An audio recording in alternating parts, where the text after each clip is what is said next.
നമസ്തേ. അല്ല സേട്ട, അതീവ സുരക്ഷയുടെ കാരണം കൊണ്ടാണോ ഭാരതത്തിലെ 2 പ്രധാനമന്ത്രിമാർ കൊല്ലപ്പെട്ടത്? ഈച്ച പോലും അറിയാത്ത പാക് ഭീകരർ കാർഗിൽ പിടിച്ചടക്കി നമുക്ക് നേരെ തിരിഞ്ഞത്?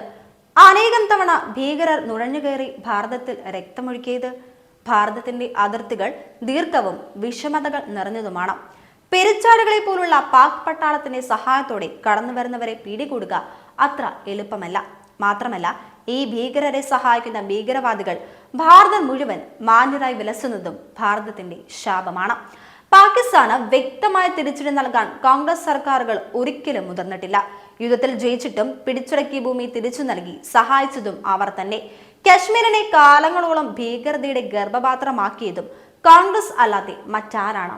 കോൺഗ്രസിന്റെ കൊടിയ ഇസ്ലാമിക പ്രീണനം തന്നെയാണ് ഭാരതത്തെ ഭീകരതയുടെ വിളനിലമാക്കിയത്.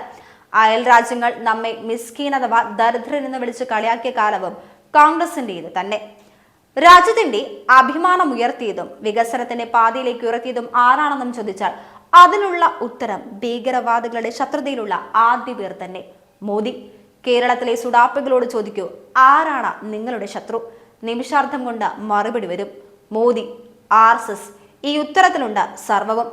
ആസനത്തിൽ സ്വർണവും ലഹരിയും കടത്തുന്നതും ദരിദ്രരുടെ അക്കൗണ്ടുകൾ വില കൊടുത്ത് ഹവാല നടത്തുന്നതും എന്തിനു വേണ്ടിയാണ്? ഭാരതത്തെ തകർക്കാൻ തന്നെ. ജനാധിപത്യ സംഘടനകളുടെ മറവിൽ ഇവിടേക്ക് ഒഴുകിയെത്തിയ വിഘടനവാദത്തിന് വേണ്ടിയുള്ള കോടികൾ ഭീകരവാദം വളർത്താൻ ഉപയോഗിച്ചും ഇപ്പോൾ ഉപയോഗിക്കുന്നുവെന്നത് ആർക്കാണ് അറിയാത്തത്? എന്നും ഭാരതത്തെ പിന്നിൽ നിന്നും കുത്തിയിട്ടുള്ള ഭീകരവാദ പ്രചാരകർ ഇപ്പോഴും നമുക്ക് മുന്നിൽ വന്ന് പറയുന്നു ഭീകരവാദത്തിന് മതമില്ലെന്ന്. അവരിൽ പൊട്ടുതൊട്ടവരും കള്ളക്കാവി ചുറ്റിയവരും ഈശ്വരനാമധാരികളും കൂടിച്ചേരുന്നു എന്നതാണ് എന്നും പ്രസക്തമായിട്ടുള്ളത്. അഥവാ രാജ്യത്തെ വിൽക്കാൻ പറ്റുന്ന രാഷ്ട്രീയ ഹിജണ്ടകൾ. അവരെയും ഭീകരർക്കൊപ്പം ഭാരതത്തിന്റെ ശത്രുവായി കാണണം. ചിന്തിക്കേണ്ടുന്ന, പ്രവർത്തിക്കേണ്ടുന്ന സമയമായിരിക്കുന്നു.